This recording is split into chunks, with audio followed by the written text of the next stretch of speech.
interesting shirt. Very interesting, but it looks good. So I'm gonna wear this today. Alright, let's do this. Hi everyone, welcome back to my channel. You all know that I'm a chronic workaholic. So the other day I was complaining, well, more like addressing this on my Instagram. And then I started to get messages asking me, how do I never procrastinate? I mean, those messages are probably meant to be compliments, but they made me really uncomfortable and confused. I felt like an imposter because I procrastinate a lot too. So how can I be procrastinating and overworking at the same time? It just doesn't make sense, right? So first of all, I'm going to make a very bold statement first. Procrastinating and overworking are two sides of the same coin. In a sense, procrastination equals overworking. I know it doesn't sound right, it sounds really contradictory. So in today's video, I will try to first of all explain to you why procrastination and overworking I think are essentially the same thing. And second, I would like to share with you the mental toolbox that I use when I'm struggling with procrastination or overworking.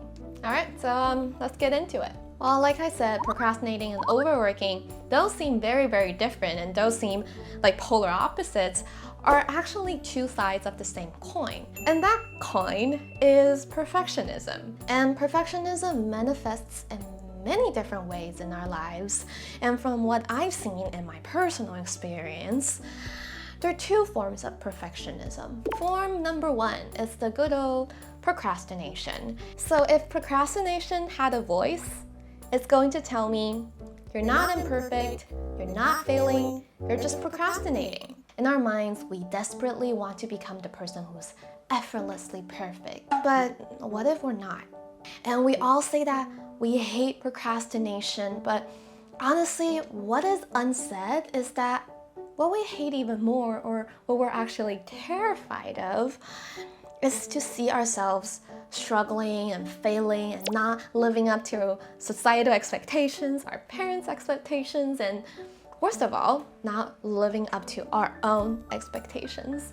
We think that we hate procrastination, but no, we love it. It makes us feel so safe because if we don't start, we don't fail. And before I move into form number two of perfectionism, I want to talk about perfectionism in language learning. Because growing up, learning English, we were taught that there is a correct way to use English.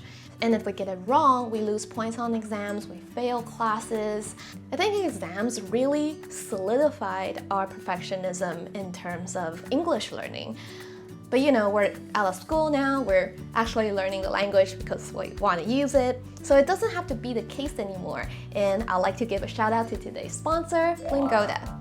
Lingoda is a top online language school in Europe, offering courses on English, business English, Spanish, French, and German. There are only 3 to 5 students in one class. In these classes, being perfect is the last thing you need to worry about because you would receive individual feedback from teachers, not grades. And in class, you can turn off your webcam if that helps with your anxiety. And with Lingoda, you can focus on building a habit of actually using English. You can join the Lingoda Language Marathon for 3, 6, or 12 months. The first 50 signups with the code SUMMER3 can get an exclusive 30% off the first month's payment. If you really want to build a habit of learning English, but you're not sure if Lingoda is the right fit for you, you can actually sign up for the 7-day trial and enjoy 3 small group classes or 1 private lesson completely for free.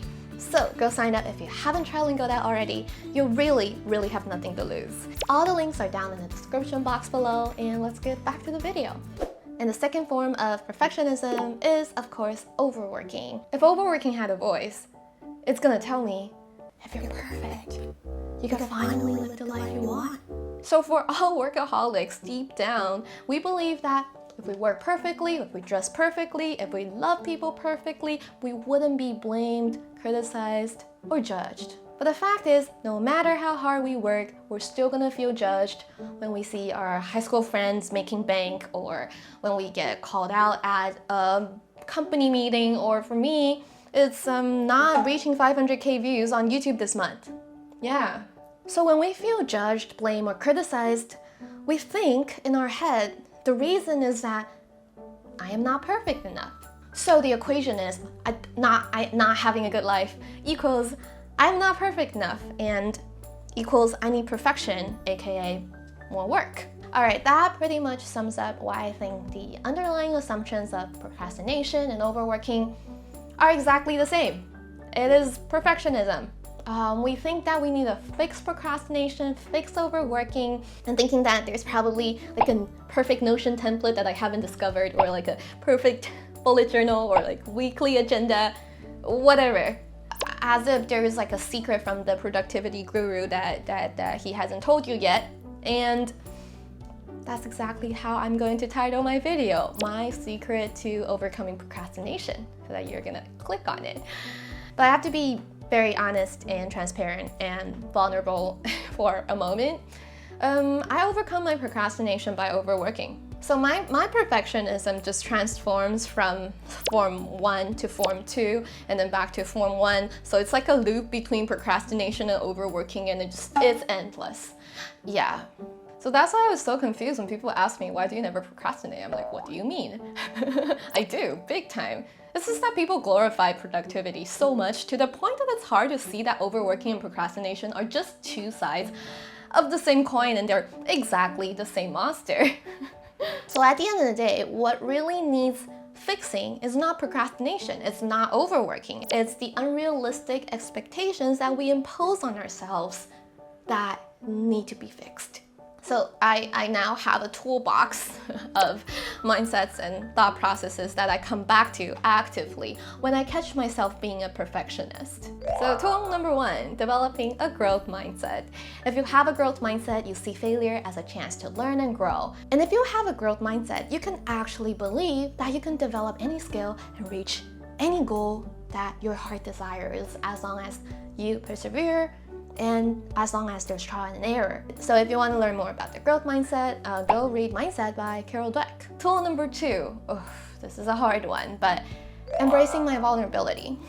Being perfect isn't what makes us worthy of love or connection or belonging or the life that we want.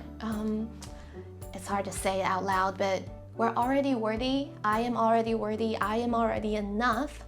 What I really need is the courage to truly accept that I'm not perfect, and that's okay, and I'm a human being and I'm vulnerable. I have a lot of vulnerabilities, and it's hard to talk about it, but it is true. To learn more about vulnerability, you can read The Power of Vulnerability by Brené Brown. Sorry, I don't have that much time and energy, and I don't think I'll do that great of a job to explain the mental toolbox that I have. I'll just direct you to more resources. If you want me to talk more about my thoughts on perfectionism, my journey as a perfectionist, comment down below and let me know.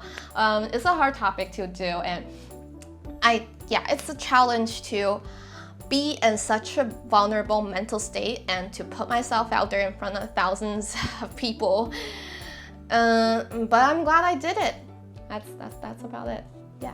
Thanks for sticking around till now, and I'll see you guys really soon. Bye-bye.